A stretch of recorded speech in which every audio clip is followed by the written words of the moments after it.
When you're patrolling in a smaller patrol, oftentimes the only patrollers you have available are on the lift. In the event of a lift evacuation, you need to be able to get your patrollers to the ground so that they can participate in the evacuation. The skills that it requires to get out of a lift are those of self-evacuation. You want to be proficient in these skills, as unlike other forms of professional or technical rescue, these skills are performed in what is essentially single rope technique. That is, you are not belayed and you are responsible for your own safety, period. Therefore, it's good to be familiar with all your equipment and to practice regularly, period. This video is not here to train you, but rather to demonstrate to you what a two-person self-evacuation out of a lift looks like. We'll start by discussing the equipment you need, and then we'll focus on the actual technique, period. Note the time it takes for two patrollers to evacuate themselves, and think about the implications of that for your patrol.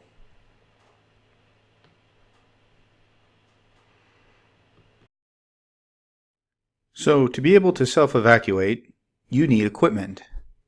Specifically, you need rope to get you to the ground, you need a harness of some sort, and you need a rappelling device. So let's talk about each piece of equipment. First is your rope. Note that the rope here is divided into two sections. This is one continuous piece of rope with a small piece of webbing right in the middle. And this rope gets doubled over the top of the chair, and you'll see that on the video, so that both sides drop down. Now, the advantage to doing that is that it's very easy to pull the rope down, and you have two strands of rope to rappel on. The disadvantage is you're carrying twice as much rope as you would to be able to rappel directly down. This rope here is firefighter self-evacuation rope, so it's rated to be used as a single strand. The process of being able to use it as a single strand out of a lift is somewhat complex. You need to set up rings and a pull-down system, and so it may not be worth it for your time. Other options, well, there really aren't any good other options. You need rope that's reasonably sized and safe. Some people will use cord. I've even seen people use paracord to rappel on. Not safe, not smart. This is actual rope rated for self-evacuation. It's divided into two halves so that you can throw this right up over the hanger on the chairlift and then drop the two sides down.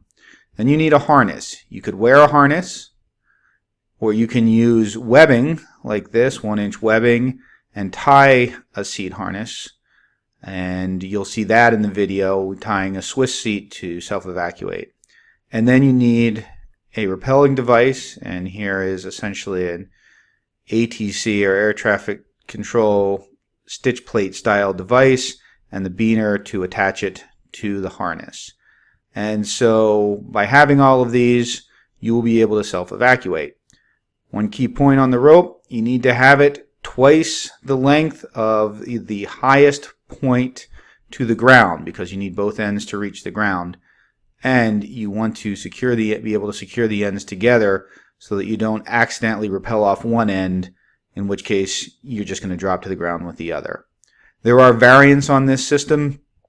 I actually use a variant on this system myself, but this is what you'll see featured in the video, and this is a good system for doing self-evacuation.